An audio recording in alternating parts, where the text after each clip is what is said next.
গৌৰৱ গগৈ আচলতে গৌৰৱ গগৈক যদি সোধা হয় আপোনাৰ নাম কি, তেওঁ তেতিয়া কয় যে সূৰ্য পূব ফালে ওলায়। তেওঁক আকৌ সোধা হয় আপোনাৰ নামটো কিনো দাদা, তেওঁ কোৱা হয় নাই সূৰ্য পশ্চিম ফালে অস্ত যায়। তেওঁক আমাৰ সন্মানীয় সাংসদসকলে মাত্ৰ এটা প্ৰশ্ন সুধিছে, আপুনি পাকিস্তানলৈ গৈছেনে? তেওঁ তেতিয়া কয় বাংলাদেশ কোন গৈছে বা আফ্ৰিকা কোন গৈছে, জাৰ্মান কোন গৈছে। আৰে তেওঁ এটা বাক্যত ক'লে হয় যে মই পাকিস্তানলৈ যোৱা নাই, যদিহে যোৱা নাই বোলে মই পাকিস্তানলৈ গৈছোঁ, তোমালোকে কি কৰিবা? দুটাই উত্তৰ। গতিকে গোটেই এতিয়া কথাখিনি একেবাৰে স্কুলৰ ছাত্ৰ ছাত্ৰীও গম পাইছে যে কিবা এটা গভীৰ ৰহস্য আছে। আৰু তাতে মই মোৰ নিজৰ মুখ্যমন্ত্ৰী বুলি নহয়, ডক্টৰ হিমন্ত বিশ্ব শৰ্মাদেৱে বিগত ৩৫ বছৰৰ ৰাজহুৱা জীৱনত আজিলৈকে তথ্যবিহীন কথা কোৱা শুনা নাই। গতিকে আৰু কালি মই দেখিছোঁ সন্মানীয় সাংসদ গৌৰৱ গগৈৰ বডি লেংগুৱেজ, তেওঁৰ যিটো অলপ এটা ফ্ৰাষ্ট্ৰেটেড, অকণমান তেখেত দমনীয় হৈ পৰিছে। গতিকে কিবা এটাতো ৰহস্য আছে।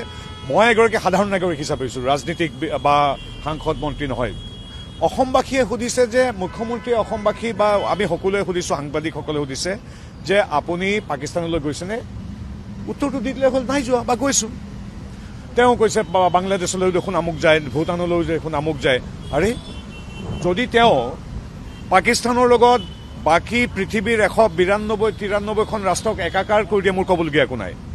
আজি ৰাজনীতিৰ সৈতে বিদেশ নীতিৰ সৈতে এক বিন্দু সম্পৰ্ক নথকা যিকোনো এগৰাকী স্কুলীয়া ছাত্ৰকো যদি আমি সোধোঁ,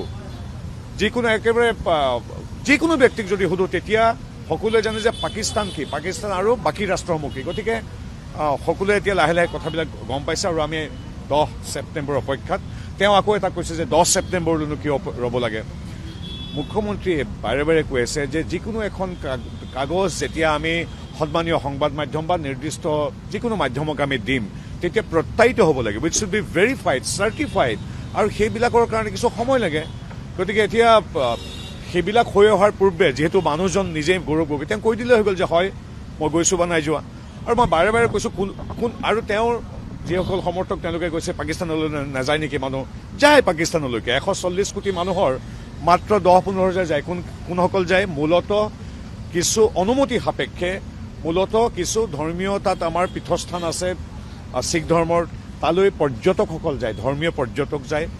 2-এগৰাকী ডিপ্ল'মেট বা আমাৰ কূটনীতিক 2-এগৰাকী যাবলগীয়া হয়। কেতিয়াবা ক্ৰিকেট হকী খেলিবলৈ যোৱা দেখিছোঁ আমি। বিগত বহু বছৰ ধৰি কাৰোবাৰ কিবা ব্যৱসায় থাকিব পাৰে, অনুমতি সাপেক্ষ, সেইবিলাকত কেতিয়াবা 2-এজন যায়। কিন্তু তাৰ বিপৰীতে এগৰাকী সাংসদে কাকো নজনোৱাকৈ, আজিও স্বীকাৰ কৰিব নোৱাৰাকৈ মনে মনে যোৱাটো আমি দেখা নাই। সেইটো কেতিয়াও একাকাৰ কৰিব নোৱাৰি। ধৰ্মীয় পৰ্যটকজনৰ লগত এজন সাংসদক কেতিয়াও একাকাৰ কৰিব নোৱাৰি।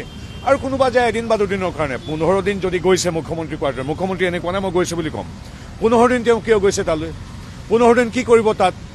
গতিকে এনেবিলাক প্ৰশ্ন অতি গুৰুত্বপূৰ্ণ। কাৰণ তেখেতে যদি পাকিস্তানক, বাংলাদেশ, ভূটান, নেপাল, আমেৰিকা, ফ্ৰান্স, জাপানৰ দৰে একেলগে কৰিব বিচাৰিছে, মোৰ ক'বলগীয়া নাই। তেওঁ যদি পাকিস্তানক আমাৰ এখন বন্ধু ৰাষ্ট্ৰৰ দৰে গণ্য কৰিব বিচাৰিছে, মোৰ ক'বলগীয়া একো নাই। ৰাইজে সিদ্ধান্ত ল'ব। গতিকে কালিৰ গোটেই কথাটো আকৌ তেওঁ 99%, 1% আহিছে ইতিমধ্যে। পূৰ্বতে কৈছিল যে 100% ভুল, মই নামানো, আমুক তামুক। এতিয়া কালি প্ৰথমবাৰ মই ধন্যবাদ দিছোঁ, তেওঁ 1%টো স্বীকাৰ কৰিছে, বাকী 99%টো তথ্যই ইতিমধ্যে প্ৰমাণ কৰি দিব। কিন্তু ধন্যবাদ, অন্ততঃ গৌৰৱ গগৈয়ে 1% স্বীকাৰ কৰি কালি তেওঁ বেকফুটলৈ যোৱা আৰম্ভ কৰিছে। গৌৰৱ গগৈ কিছু কালি মুখ্যমন্ত্ৰীৰ কথাখিনিৰ পিছত তেওঁ দিল্লীত কৈছিলে এই গোটেই কথাবিলাক ৰেডিকুলাছ ননচেন্স। তেওঁ কালি 1% স্বীকাৰ কৰিছে, 99% বুলি কৈছে। এতিয়া আমাক কিবা এটা কওক আপুনি। যদি হয় বুলি ক'ম, নহয় বুলি ক'ম, যে নহয় 100% মই এই ক্ষেত্ৰত আছোঁ। তেওঁ খালি 99 কৰিছে। গতিকে 1% তেওঁ বেকফুট গৈছে। বাকীটো তেওঁ বেকফুট যাওক নাযাওক, যেতিয়া তথ্যবিলাক আমাৰ আহিব, সকলোবিলাক জল পটপট হৈ যাব। আমি ধৈৰ্য ধৰোঁ, তেওঁ যিহেতু স্বীকাৰ কৰাই নাই। আৰু তেওঁ এতিয়ালৈকে এইবিলাক কথাই তেওঁ এতিয়া চালেবেৰ কৰিব আৰম্ভ কৰিছে। পাকিস্তানলৈ গ'লে পাকিস্তানী হৈ যায় নেকি, মানুহ নাযায় নেকি, বিজেপিৰ কোনোবা গৈছে নেকি? আৰে সেইবিলাক বাদ দিয়া, তোমাক সুধিছে তুমি গৈছা নে নাই যোৱা। যদি গৈছা, নাই যোৱা। গতিকে এই কথাবিলাক আচলতে এতিয়া বিশেষ ৰহস্য হৈ থকা নাই, এতিয়া স্পষ্ট হৈ পৰিছে। নহয়, তেখেতে কথাখিনি কৈছে আৰু তাৰ প্ৰতিশব্দ অসমীয়া শব্দ বিচাৰি পোৱা নাই কাৰণে হয়তো কৈছে। গতিকে তেওঁৰ প্ৰতি শুভেচ্ছা। মানে মই সদায় কওঁ যে শুভেচ্ছা আছিল, কিন্তু এতিয়া যিহেতু তেওঁ বৈৰী ৰাষ্ট্ৰ এখনৰ লগত এনেধৰণৰ হৈ পৰিছে, গতিকে এতিয়া তেওঁৰ পৰা দূৰত্ব ৰখাটোৱে ভাল। কি ক'ম আৰু, এইটো এতিয়া পাকিস্তানখনকো যদি তেওঁ বাংলাদেশ, ভূটান, নেপাল, ফ্ৰান্স, আমেৰিকাৰ লগত একাকাৰ কৰি দিয়ে, বন্ধু ৰাষ্ট্ৰবিলাকৰ লগত, তেতিয়াহ'লে ইমান জনা বুজা উচ্চশিক্ষিত ব্যক্তিৰ পৰা কি ক'ম, একো ক'বলগীয়া নাই।